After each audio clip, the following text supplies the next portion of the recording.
Hey guys, Yuri here. How's it going? Hope you're having a great week. Today in Ask Yuri, we are going to tackle the topic of how much water should you be drinking on a daily basis. Now, I may have alluded to this in a previous video at some point in the past, but I'm going to spend a little bit more time elaborating on this subject because it needs some clarification. And while we're on this topic, I also want to touch upon a couple different water filtration systems because I get asked that a lot as well. So let's start off by answering the question, how much water do you have to drink per day? So it's pretty simple, okay? At rest, okay, if I'm going to give you a basic equation, which is your body weight in pounds, divide that in two, and that's the number of ounces you should be drinking on a daily basis at rest, okay? So if you weigh 200 pounds, divide that in half, that's 100 ounces. That's a little bit over 3 liters of water. Now that's considering that you're not working out, sweating up a storm, and losing a lot of sweat.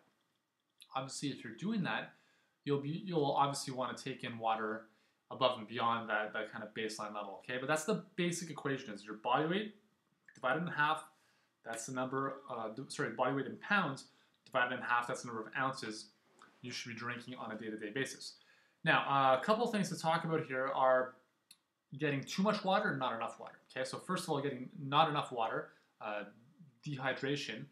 A lot of people experience fatigue, headaches, lethargy, poor day-to-day performance, athletic performance, what it might be. Those are all signs that your body is not getting enough water. A very simple test that you can use is if you go to the bathroom and go pee, if your pee isn't clear, okay, if it's not clear, that's an indication that you need more water inside of you, okay?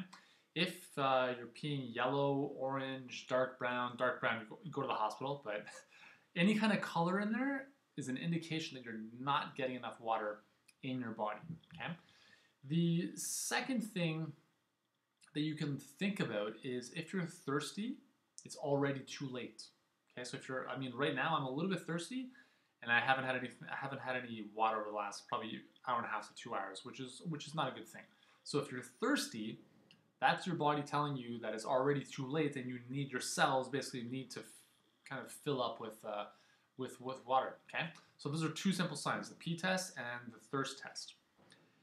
Okay, so let's talk about, so now we know how much water to drink on a day-to-day basis. Now, that's the dehydration side of things we just covered. What about too much water? And this leads to a condition called hyponatremia, which is essentially diluting your sodium levels, interstitial sodium levels, to such a degree that you can actually die from this. I mean, it's not very common, but where this is most likely to happen is if you're working out, especially in the heat or losing a lot of sweat. When you sweat, you lose a lot of electrolytes. Sodium, potassium, chloride are the big ones.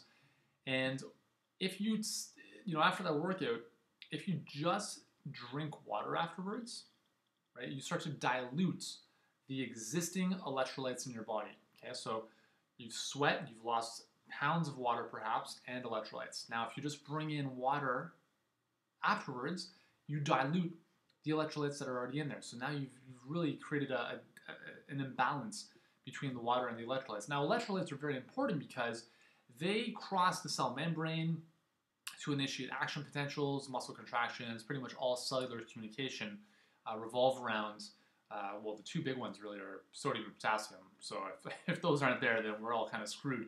So it's really important after a real big sweat fest type of workout to not only get water back in, but also get your electrolytes back in.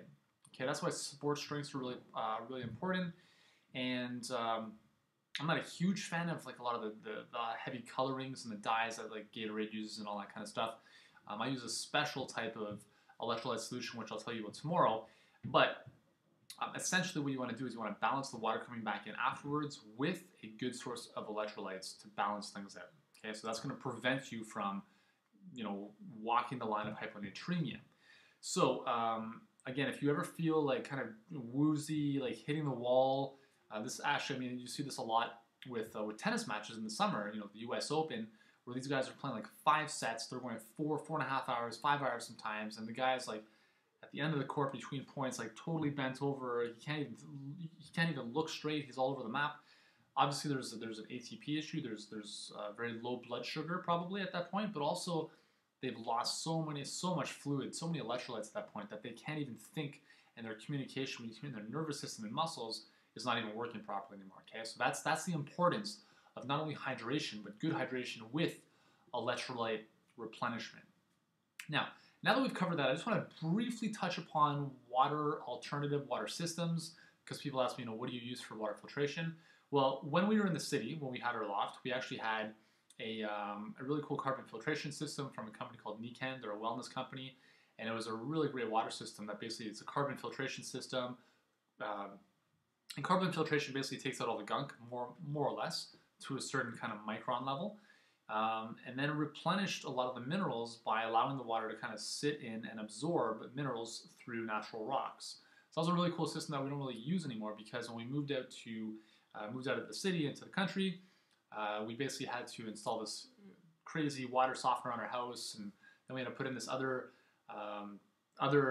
pump mechanism to take away some iron-borne bacteria. It was crazy. We spent thousands of dollars to basically drink tap water. So you don't need to go to that extent, but if you're in the country, sometimes you'll have access to well water, right? Well water is actually pretty nice. But I want to give you some of the most common options are tap water. And you'd be surprised that actually tap water in a lot of municipalities and a lot of cities are actually better off. You're actually better off with tap water than bottled water. The reason I say that is because a lot of bottled water nowadays are simply bottles of tap water. And I don't know exactly what's going on in these plants, but if bottled water is being run by Coca-Cola, Pepsi, and Nestle, those are three companies I would run away from.